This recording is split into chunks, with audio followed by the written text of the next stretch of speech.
UP के प्रयागराज में पति की लंबी उम्र और मंगलमय जीवन के लिए सुहागिन महिलाओं ने वट सावित्री की विधि विधान से पूजा की। व्रत रखकर महिलाओं ने बरगद की पेड़ की पूजा कर पति और परिवार के सुखमय जीवन की कामना की। मंदिरों पर सुबह से ही काफी भीड़ देखी गई। पूजन का सिलसिला सुबह सवेरे से ही शुरू हो गया था। संगम गंगा और यमुना में महिलाओं ने डुबकी लगाने के बाद घाटों पर मौजूद बरगद के पेड़ के नीचे वट सावित्री की पूजा की। इसके अलावा घरों और शहर के अलग अलग मंदिरों में भी पूजन के लिए काफी भीड़ देखी गई। सिंदूर, बिंदी, रोली, रक्षा और अन्य सौंदर्य प्रसाधन की सामग्री का बाकायदा अर्पण किया गया। आपको बता दें कि सनातन धर्म में वट सावित्री पूजा को काफी महत्व दिया गया है। ऐसी मान्यता है कि सावित्री ने पति सत्यवान के प्राण आज ही के दिन वट के वृक्ष के नीचे बैठकर बचाए थे। लिहाजा व्रत में बरगद के पेड़ का खास महत्व है। धार्मिक मान्यताओं के मुताबिक बरगद के पेड़ में त्रिदेव ब्रह्मा, विष्णु और महेश का वास होता है। पेड़ की जड़ें ब्रह्मा का प्रतिनिधित्व करती हैं, वट वृक्ष का तना विष्णु का प्रतिनिधित्व और भगवान शिव बरगद के पेड़ के ऊपरी हिस्से का प्रतिनिधित्व करते हैं। हालांकि पूरा पेड़ सावित्री माना जाता है।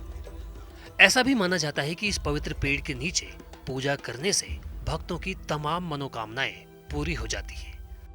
पौराणिक मान्यता के अनुसार जिस तरह सावित्री अपने समर्पण से अपने पति सत्यवान को यमराज से वापस लाई थी, उसी तरह इस शुभ व्रत को रखने वाली विवाहित महिलाओं को एक सुखी वैवाहिक जीवन का आशीर्वाद प्राप्त होता है।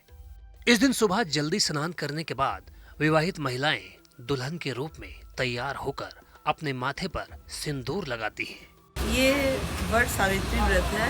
इसमें मतलब सत्यवान और सावित्री की इसमें कहानी एक बहुत लंबी कहानी है कि उनकी जीवन की रक्षा, उनकी तो मृत्यु हो चुकी थी, तो लेकिन यमराज ने उनको मतलब इस व्रत के प्रभाव से यमराज ने उनको प्राण दान दे दिए थे। इसीलिए फिर उसके बाद से ये व्रत मतलब प्रसिद्ध हो गया और इसका नाम वट सावित्री व्रत कहा जाने लगा।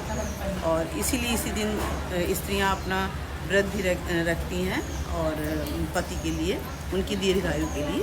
घर में पूजा करके यहाँ आए, पूरा 16 श्रृंगार करके यहाँ वट व्रत की पूजा किया हमने और पूरा फेरी लिया। सब फल फूल हलवा पूरी हम लोग बना के लाए थे, उसे चढ़ाया और पति की दीर्घायु के लिए, लंबी उम्र के लिए हम लोग ये व्रत रहते हैं। हमारे बड़ों ने जो बताया उसे। सत्यवान सावित्री की ये कथा है। सत्यवान को अल्पायु थे, सावित्री को पता चल गया कि सत्यवान की उम्र जो है वो कम है। उसने 5 दिन पहले से व्रत रखना चालू किया था।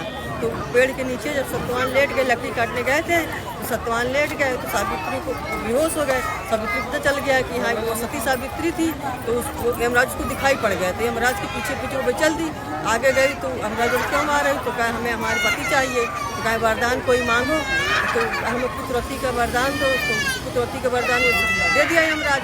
फिर पीछे पीछे गई सावित्री, तो अब क्यों आ रही हो? कहा तुम मेरे पति को लेकर जा रहे हो, तो मैं पुत्रवती कैसे होंगी? तो यमराज को उनके पति को प्राण वापस किए। तभी से ये वट सावित्री का व्रत आगे करती है। जानकारी के मुताबिक भीषण गर्मी और चिलचिलाती धूप के बावजूद महिलाएं नंगे पांव पूजन सामग्री के साथ बरगद के पेड़ के नीचे गई और विधि विधान से वट वृक्ष की पूजा शुरू की।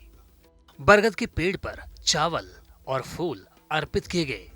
इसके बाद पेड़ के तने के चारों ओर पीले या लाल रंग के धागे बांधकर उस पर सिंदूर छिड़ककर प्रार्थना करते हुए पेड़ की परिक्रमा की। यही नहीं, देवी सावित्री की पूजा कर और उनकी कथा सुनकर भोग लगाया और अपने व्रत का पारण किया। खास तौर पर नई नवेली दुल्हनों में इस व्रत को लेकर खासा उत्साह दिखाई देगा। Bureau report, PTC news, Uttar Pradesh.